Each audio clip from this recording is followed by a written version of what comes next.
네, 안녕하세요. 여러분들의 구독과 좋아요로 이 채널이 유지되고 있습니다. 네, 영상 속도는 1.5배를 추천드리고요. 항상 구독자님, 멤버십 회원님들에게 감사하다고 말씀을 드리면서, 자, 이번 내용은 비트코인에 따른 장기 플랜 내용 분석과 그 다음에 추석 이후에 따른 방향성도 설명을 좀 드리도록 하겠습니다. 계속 이제 비트코인이 점진적으로 하락을 보여주고 있는데요. 고점이 계속 낮아지고 있는 패턴은 별로 좋지 않고요. 더 내려가려고 하는 습성이 좀 있고, 추세적으로도 그 다음에 말 그대로 이게 주봉 패턴에서도 아직은 해당에 있는 시그널선이 교차되는 추이가 한 번이라도 생기지 않았기 때문에 아직은 좀 뭐 좋다라고 보기에는 어려울 것 같습니다. 그래서 추석 이전 때까지는 이런 지루한 곡선이 계속해서 이루어질 것으로 저는 보고 있고요. 그 다음에 이제 추석 그 다음 지나고 나서는 FMC에 따른 긍정적인 내용이 나와야 좀 좋을 것 같은데, 어느 정도 반등에 따른 시그널은 저는 있을 거라고 생각을 합니다. 왜냐, 이미 연준이 알려줄 수 있을 만한 포인트와 그 다음에 이때까지 이야기를 했던 패턴을 다 종합적으로 본다라고 하면 앞으로 이제 금리를 내릴 수밖에 없는 내용들에 따른 추이가 계속 나와 줄 수밖에 없기 때문에, 이때까지 이제 성장 중심에 있었던 모든 종목들이 많이 조정을 받았고, ETF 부분도 수급이 많이 빠졌기 때문에 저는 추석 이후에 부터는 그래도 방향성이 좀 더 괜찮게 흘러갈 것이다 라고 생각을 하고 있는 바가 될 것 같습니다. 그래서 추석 때까지는 별로 뭐 움직임은 좀 재미가 없을 것 같고요. 그 다음에 추석 이후부터는 뭐 괜찮을 것 같다라고 말씀을 드릴 수가 있을 것 같습니다. 여전히 이제 수급을 보게 되면요, 이더리움의 수급은 여전히 좀 부족한 모습을 좀 볼 수가 있겠고, 그 다음에 이제 비트코인에 따른 추이를 보았을 때도 여전히 유입에 있는 빈도는 거의 보이지 않고 있는 실정입니다. 반대로 좀 특이사항은 바네코와 인베스코 쪽에 있는 자금이 점진적으로 들어오고 있다라는 게 좀 특이점 사항이라고 보시면 될 것 같습니다. 그래서 어느 정도 좀 선방을 보여주었다라고 보는 게 맞을 것 같습니다. 그리고 대부분 ETF에 있는 이런 수급 부분도 어디까지 보는 게 좀 좋냐면요, 저는 이렇게 좀 보고 있습니다. 못해도 12위권까지는 좀 볼만하고, 그 밑에 거는 굳이 볼 필요성은 전 없다라는 주의입니다. 네. 그 다음으로 이제 장기적인 추이에 따른 분석 내용들도 좀 설명을 드리려고 하는데요. 이번에 암호화폐 트레이더 렉트 캐피털 트위터를 통해 가지고 내년 9월부터 10월 정도에 가격을 정점을 찍지 않겠냐라는 내용이 또 나와주고 있는 실정입니다. 근데 저는 오히려 이때까지 강세장이 언제 나왔냐면, 피크치는 거의 다 어느 시점에 나왔냐면 가을에서 겨울 정도 때 나왔습니다. 그러니까 이 말이 얼추 보면 맞는 얘기인 거죠. 예, 그냥 차트적 분석 차원에서도 어느 정도 저는 맞다라고 보는 입장입니다. 그래서 그는 15년도, 17년도 때도 반감기 518일, 19년도, 21년도 때도 546일 정도 가격 최고점을 기록했기 때문에 통상적으로 이 점을 좀 봐야 되지 않겠냐라고 볼 수가 있겠고요. 그 다음으로 이제 또 네겐 트로픽이라는 사람이 이제 글래스 노드 창업자 쪽에 이제 이런 내용이 또 있었는데, 자, 이 비트코인 리스크 인덱스 수치를 이제 비유를 하면서요, 이 수치에 터치를 할 때마다 바닥 확인과 뚜렷한 회복세를 보여주었다고 합니다. 그래서 지표 부분에서는 저는 그렇게 이야기를 하고 싶어요. 지표는 여러 가지, 진짜 비트코인의 여러 가지 지표는 한 100가지가 넘게 있습니다. 그러면 그 100가지에 넘게 있는 부분을 다 뭐 신빙성 있게 볼 필요성이 있냐가 아니고, 과거의 백데이터 구간에서에 따른 추이가 어느 정도 좀 머물렀고, 그게 어느 정도의 이탈률을 보여주었는지가 보면 좀 낫지 않을까라고 생각이 들어요. 그러니까 마찬가지로 이제 거의 100에 근접을 했으니 회복세 추이는 분명히 한 번은 보여줄 것 같다라는 내용을 에서도 저는 좀 긍정적으로 보고 있는 실정이고, 그 다음에 이제 비트코인 큰 폭 하락온다, 수요는 충분하다 라고 해서 애들러 주니어가 이번 사이클에서 비트코인 큰 폭의 하락세는 보이지 않았기 때문에 앞으로 큰 폭의 하락은 반드시 나타날 것이라고 전망할 수는 없지만, 그러니까 약간의 말장난을 좀 하고 있지만, 변동성 기반 위험 지수를 좀 보았을 때는 아마도 이제 앞으로 좀 더 변동성이 줄면서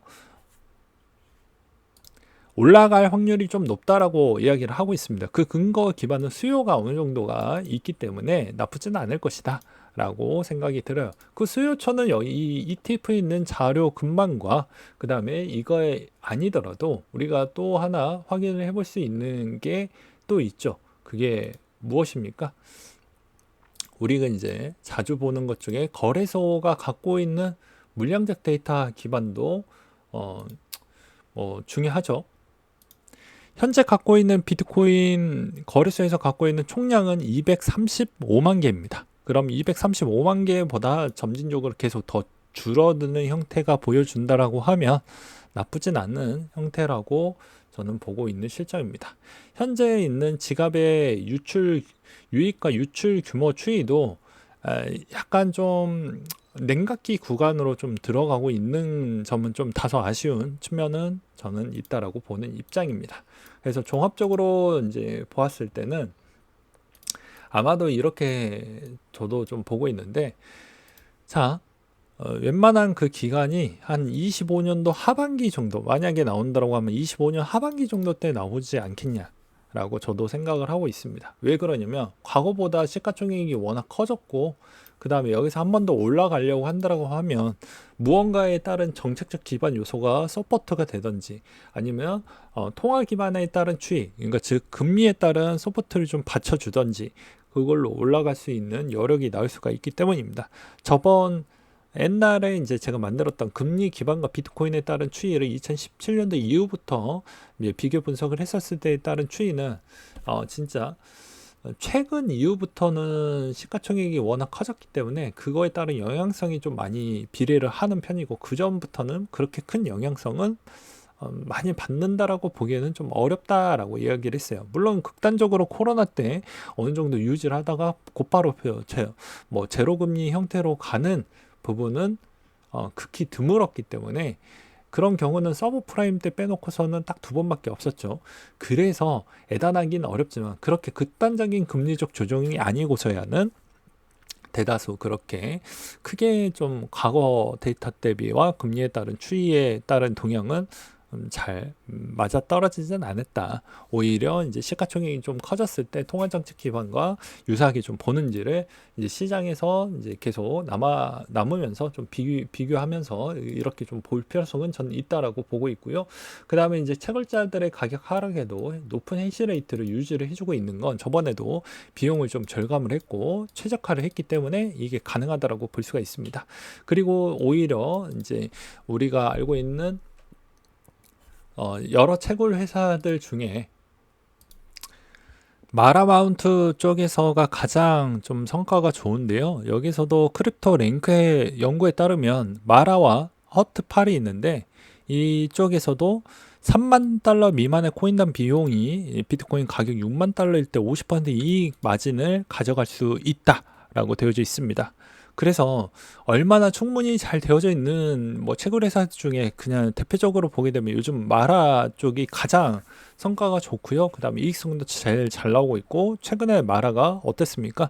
비트코인 구매까지도 이번에 또 가담을 했잖아요. 그만큼 여유율이 어느 정도는 된다라고 보시면 될 것 같습니다. 그래서 채굴 회사 쪽에 따른 추이는 해시레이트가 꺾이지 않는다라는 거 어느 정도는 먹고 살만하다, 이렇게 좀 표현을 하고 싶고요. 그 다음에 비트코인 1월부터 8월 거래량 추이로도 보았을 때도 21년 강세전보다 여전히 높은 추이를 보여주고 있다는 건 꾸준한 관심을 갖고 있다라고 볼 수가 있습니다. 이제 그러면서도 이제 우리가 확인을 또 해볼 수 있는 게 관심만 갖고 있냐, 아니면 여기서 변화점이 있냐, 이것도 좀 중요하겠죠.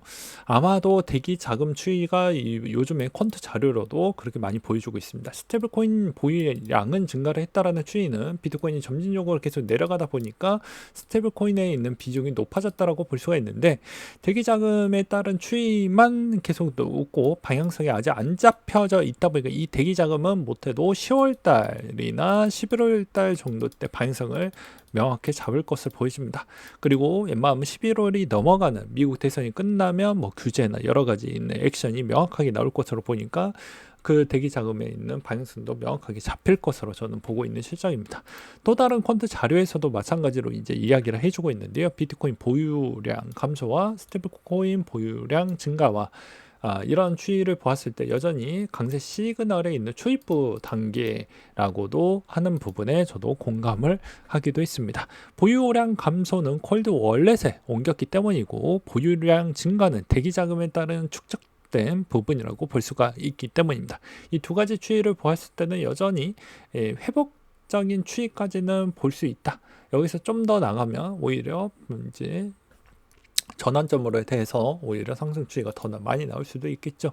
그 다음에 이제 카이코 데이터에서도 코인베이스 미국 시장 점유율 하락, 소형 거래소가 성장세라고 있는데, 이거는 이제 규제의 부분이 있습니다. 그러니까 즉 11월 달에 있는 대선이 끝나고 나서 규제가 코인 쪽에서도 어떻게 나올 것이냐 따라서 이제 대형 거래소가 좀 많이 풀리게 되면 더 많은 코인들을 더 많은 마케팅을 통해 가지고 더 활발하게 이제 갈 수 있는데, 그렇지 않았을 때는 이때까지 민그적거렸던 이유는 이런 부분 때문에 그렇다라고 보시는 게 맞지 않을까 싶기도 합니다. 그래서 오늘 종합적으로 본다라고 하면 비트코인 여전히 뭐 지나온 과거 대비를 보게 되면 여기에서도 경험이 축적되었던 사람들은 이번 고비에서도 여전히 잘 넘겨가면서 견뎌내면서 가실 수가 있고요. 그렇지 못했던 사람들은 중간에 이제 이탈자들이 많이 생기죠. 우리가 그렇지 않습니까? 요즘에는 오래 달리기를 한다라고 하면 중간에 걸어가든지 이탈자가 많이 생기게 되어져 있습니다. 요즘에는 쉽게 빨리 포기하는 친구들이 좀 많이 있다라고 하더라고요. 근데 자산이 원래 우상향 패턴인 걸 이미 눈으로 확인을 했으면, 이게 이렇게 이제 과거와 이론과 학습적 패턴으로 봤을 때는 그렇구나 라고 하지만, 이걸 매일 같이 움직이는 패턴으로 보게 되면 힘들고 지루하고 버티기가 어려울 겁니다. 근데 이게 투자 시장의 본 모습이라는 것이죠. 재미로 할 수 있는 부분이 아니고 돈을 벌려고 하면 그 재미를 뛰어넘어야 된다라는 말에 저는 적극적으로 공감하는 바입니다. 재미를 추구할 수 있을 만한 정도까지는 뭐라고 해야 될까요? 즉 내가 고수는 아니다, 이렇게 보는 게 맞지 않을까 라는 생각도 듭니다. 네, 오늘 내용 여기까지 준비를 했고요. 이상으로 마치도록 하겠습니다.